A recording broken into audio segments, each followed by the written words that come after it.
Hi, okay, this is Amna. So this is my career exploration video. So I'm gonna be talking about 3 different careers and the paths you have to take to become professionals in these fields, their salaries, their lifestyles, and stuff like that. So the 3 careers I'm going to talk about are doctors, journalists, and psychologists. And before I go into the specifics of each one, I'm going to talk about practicality in a career versus following your passion.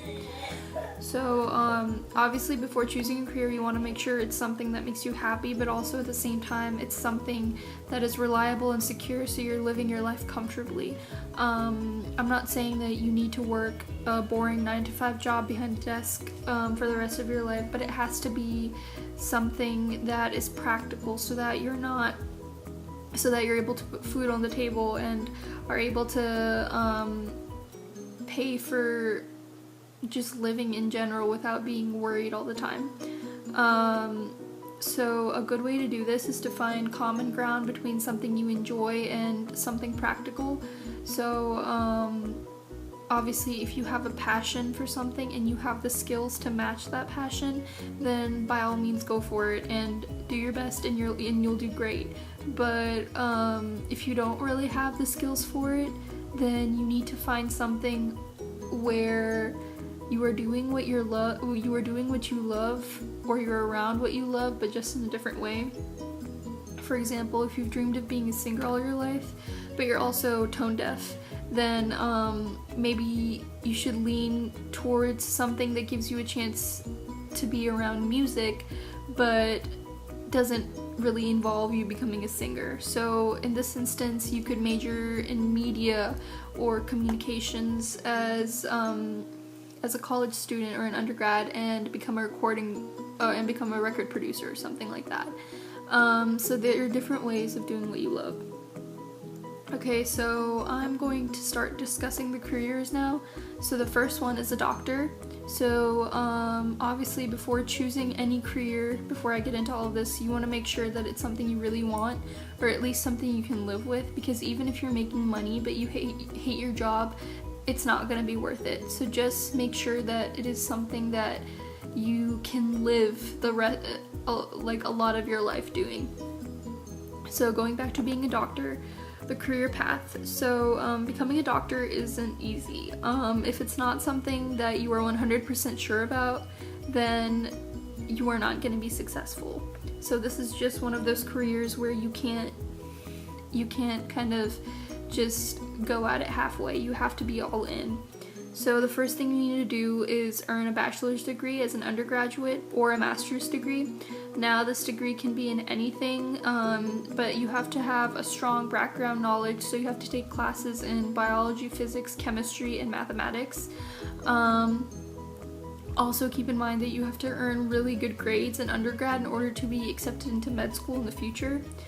After you finish your undergrad, you're going to have to take the MCAT, which is the medical college admissions test. This covers biology, chemistry, physics, as well as written and verbal communication skills. If you do well, you'll get into medical school. Then you go on to medical school, which lasts about 4 years. The first 2 years consist of classroom and lab work, and the next 2 years consist of students working directly with patients under supervisions of actual doctors. And once you graduate from med school, you'll start your residency program, which usually happens in a hospital. So residency programs give you the opportunity to work in specialized fields such as psychiatry, neurology, pediatrics, emergency medicine, etc. And residents deal with a lot of patient activities, so you develop problem lists, do general checkups, medical history, stuff like that. And depending on the type of specialty you're working in, the resident is working in, residency programs can last from about 3 to 7 years. And then the fifth and final step in obtaining your and becoming a physician is getting your license.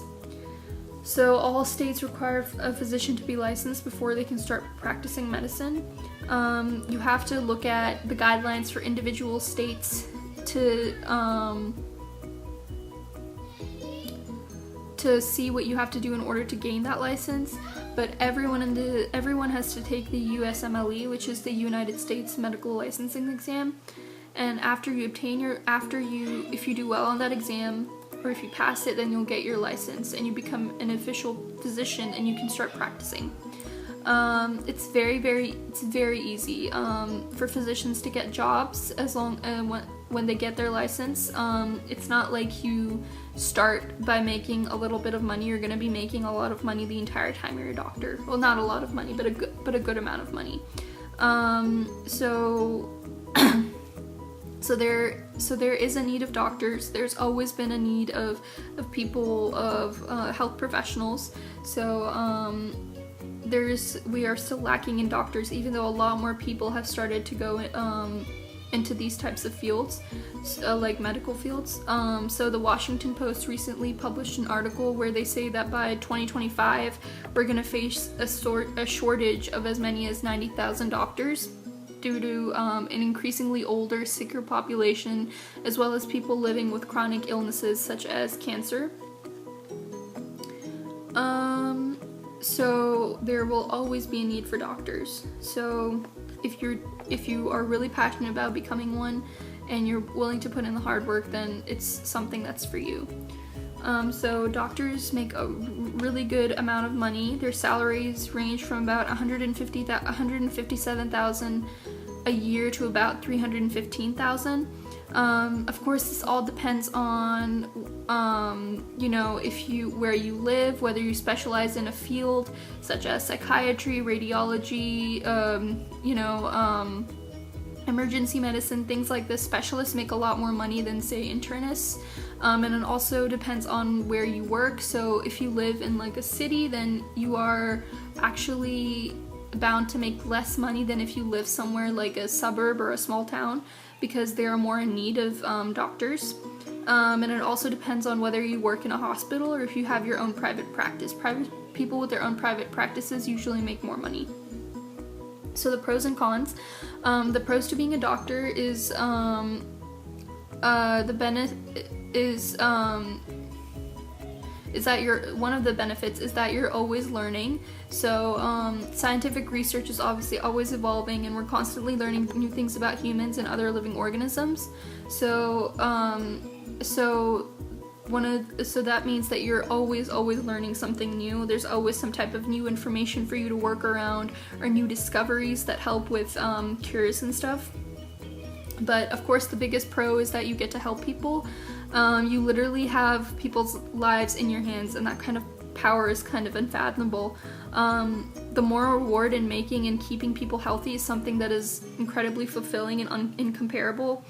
And the fact that obviously you're making a good amount of money doesn't hurt either. Being a doctor pretty much means that you're set for life financially.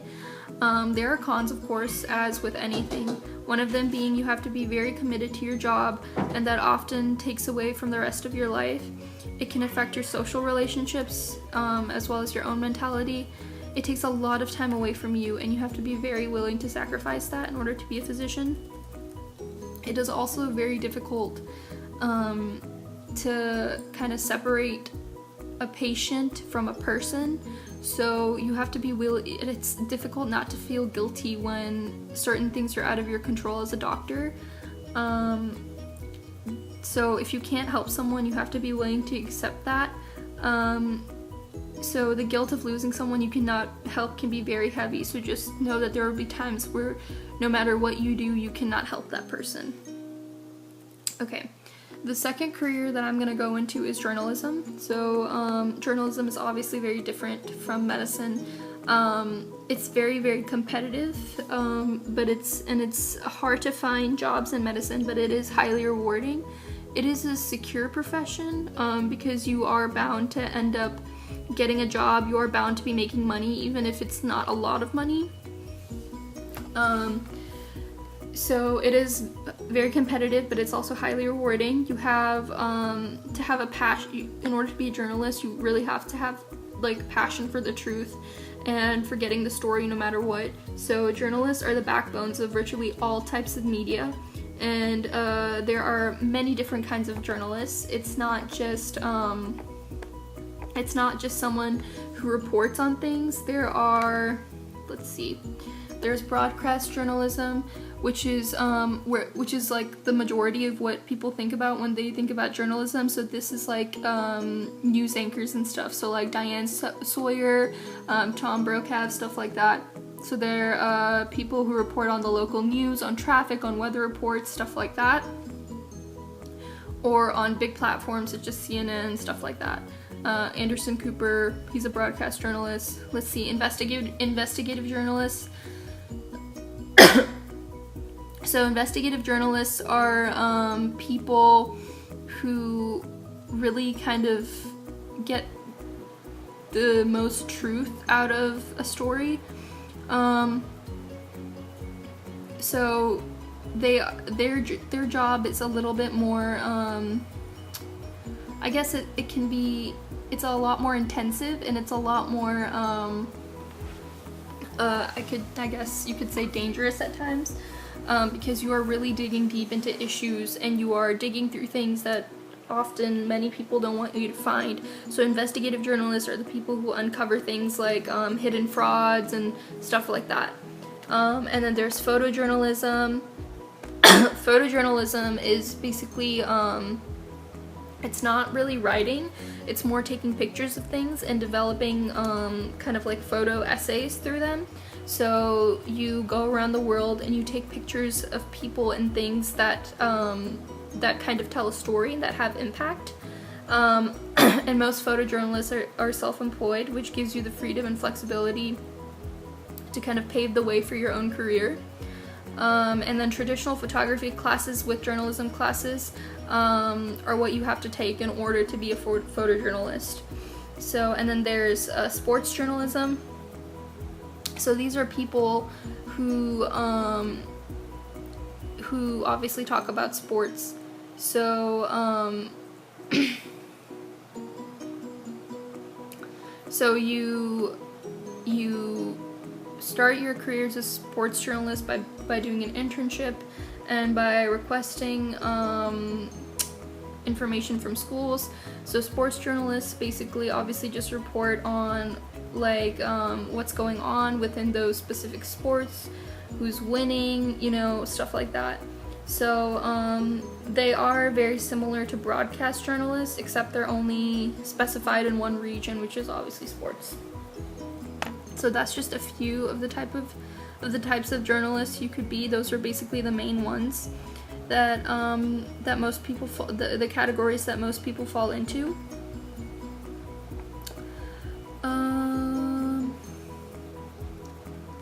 Okay.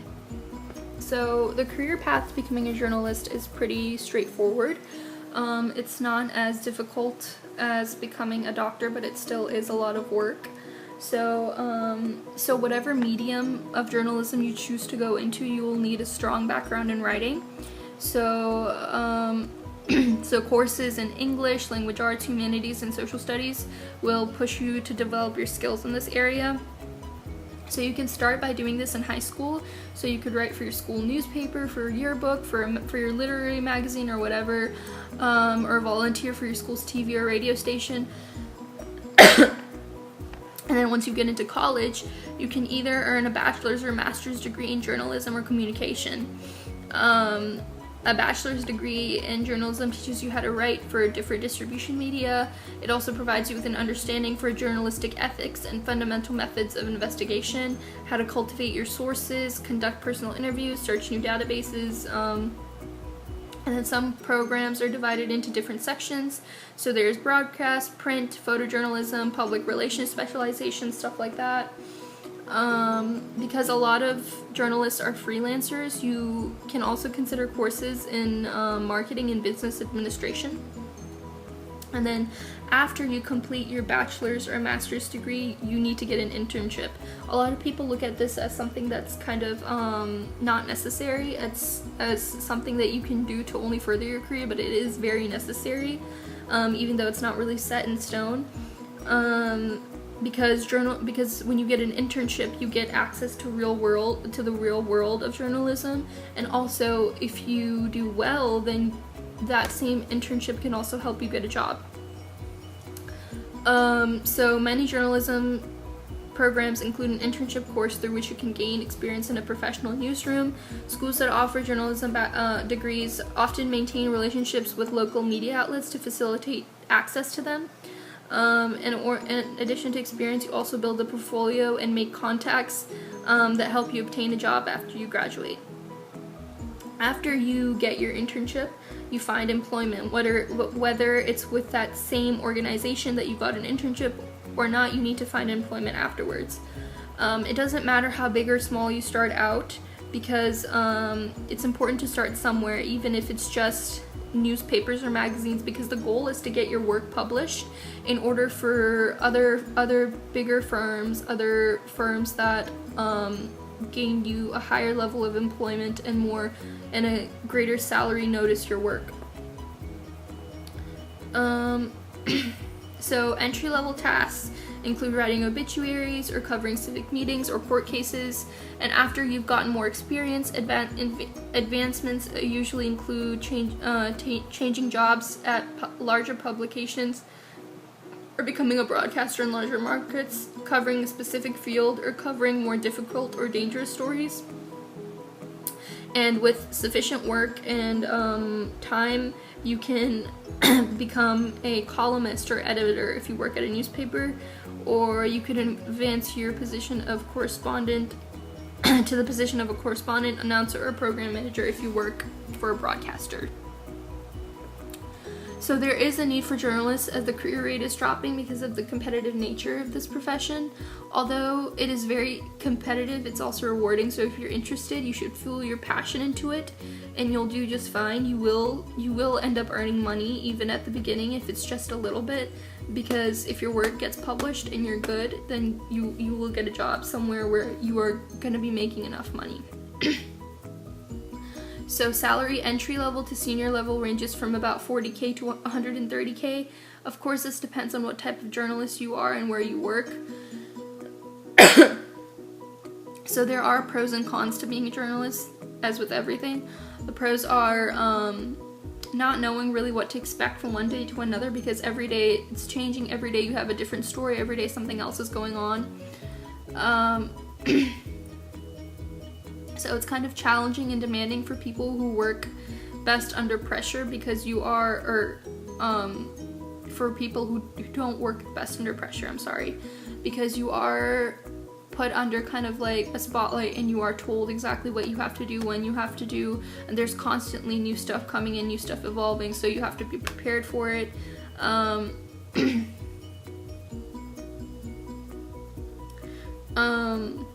I'm sorry, I just read a con. I'm gonna cancel out that last thing I said and say that it's challenging and demanding for people who work best under pressure, because you are put under a lot of pressure. As I said before, you're put under a spotlight and you're told what you have to do, when you have to do it, and since everything is evolving, it's good for people who want to challenge themselves. And then another pro is that you get to meet and talk to a variety of different people from all walks of life. You're going to meet so many different people, be exposed to so many different things, so you'll really be more cultured and have a more globalized way of thinking.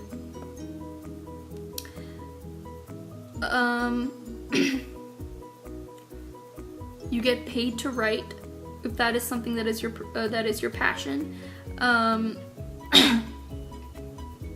And then you are seen and respected by the general public as someone of authority and influence. Also, you get a lot of things for free. You get to be invited to a lot of cool events. So you get to be invited to cover various events such as theater performances, performance in generals, restaurant meal reviews, stuff like that. So you get a lot of things for free. Cons: there is a low pay rate at the beginning. As I said before, starting salary is about 40K, and senior salary is about 130K, depending on where you work and what kind of journalist you are. There are long and strenuous hours. They're often unsociable hours. These can include weekends and public holidays. So you are working, and then another con is working in a demanding and ever-changing industry. Obviously it can be dangerous, as there is a risk of death or injury when you're covering a riot or like a war zone or a violent disturbance. And then a lot of people will also blame you for bad news, or you might be seen as the enemy by members of the public when covering sensitive news or events. So that's it for journalism. And the final career I'm going to talk about is becoming a psychologist. So practicing psychologists have the professional training and clinical skills to help people learn to cope more effectively with life issues and mental health problems. And after years of graduate school and supervised training, they become licensed by states to provide services such as evaluation, psychotherapy, etc. They help by using a variety of techniques based on the best available research, and depending on the individual's values, characteristic, goals, and circumstances. Also, psychologists are not to be confused with psychiatrists, as psychiatrists are people with medical degrees. They go to medical school, they are physicians, and therefore they can prescribe medicine. Whereas psychologists cannot. Psychologists just do psychotherapy and stuff like that. So, career path. In order to become a psychologist, you'll need at least a bachelor's degree, 4 to 5 years, which teaches the fundamentals of psychology. If you really want to go into clinical psychology, which is more like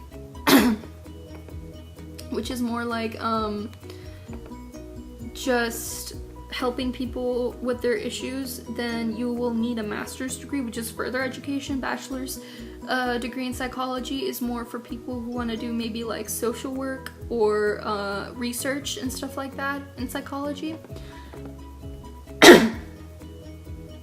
In order to become a clinical psychologist, you then further your education and you get a master's degree, which takes about 2 to 3 years. And this will qualify you to practice in a field such as case manager, employer specialist, so on and so forth. And then most state licensing boards require a doctorate, so a PhD. And this takes about 4 to 7 years, and it depends on the type of doctorate degree you choose. It can either be a doctor of psychology or a doctor in philosophy in psychology. This depends on your career goals, of course.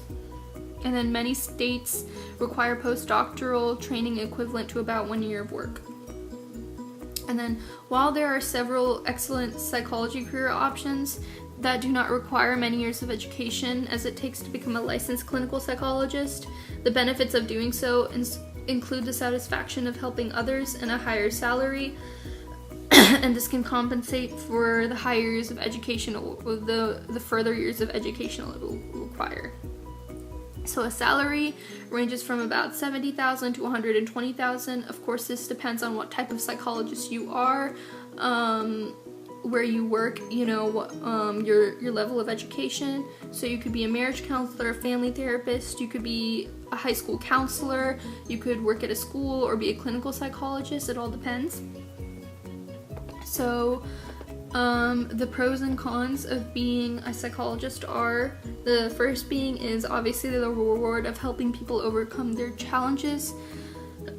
So one of the main reasons psychologists love what they do is because they get to help other people improve the quality of life.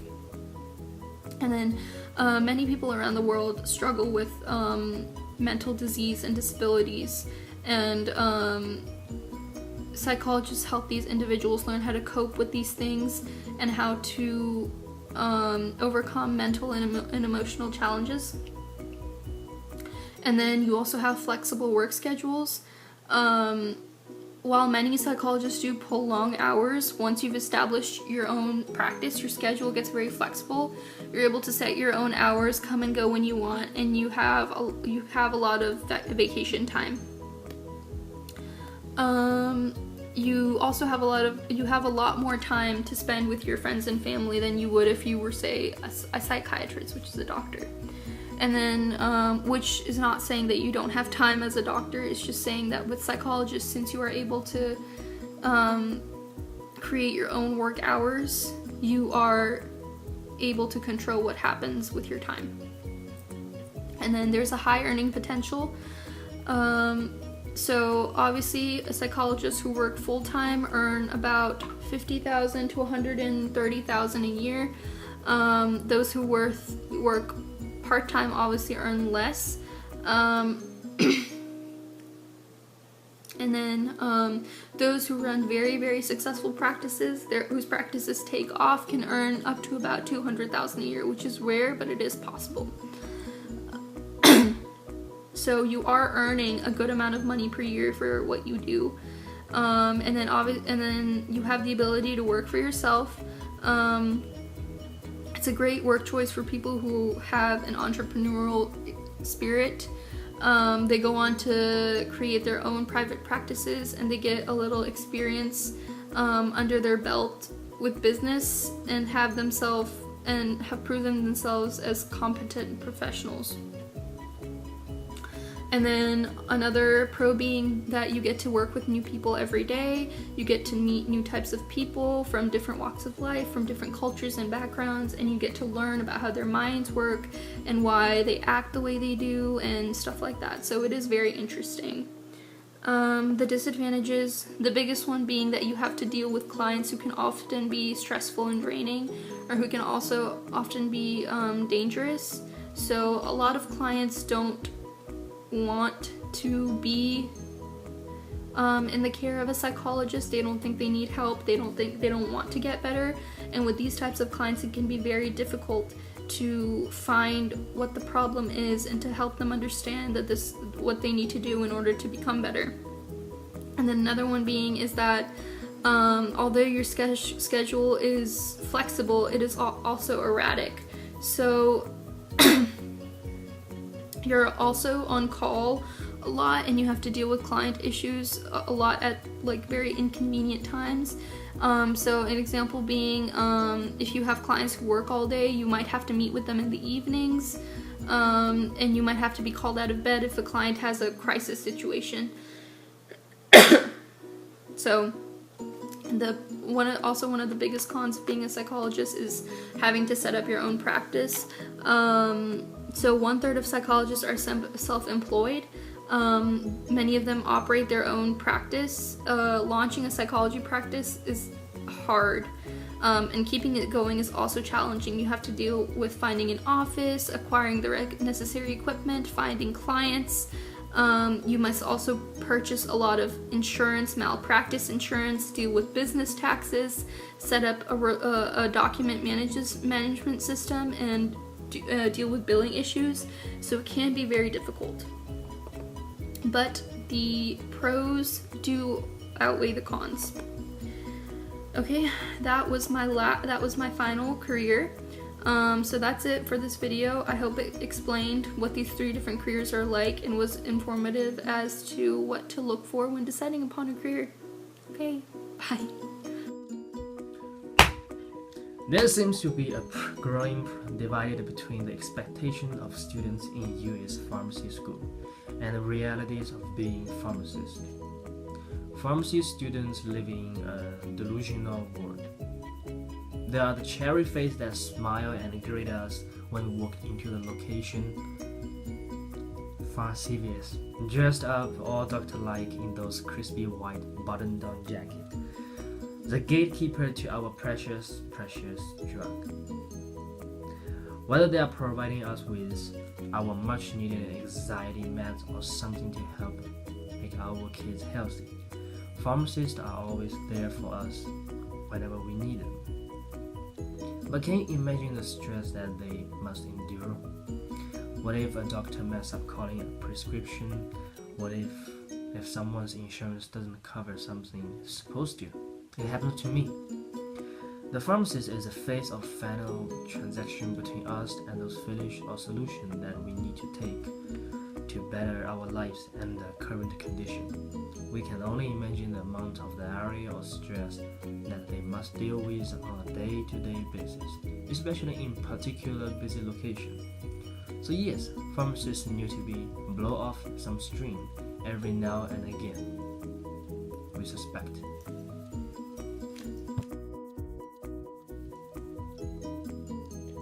business major is one of the most popular major in the college, and the most relatively things students will think is making a chunk of money because you are a business major. But if you take macroeconomic class, the first thing teacher will tell you is learning business is not about just making money. It's about making different choice. We talk about opportunity cost, marginal cost. All of them help us making choice in our lives besides directly making money. And a lot of students, they expect themselves after they got their degree will be directly go to those big companies, big cab, wearing a suit and getting out of their limo, sitting in their huge and bright office, just surrounded by their personal assistant, having some phone call and just get $1 million deal done. But sadly, reality is not like that.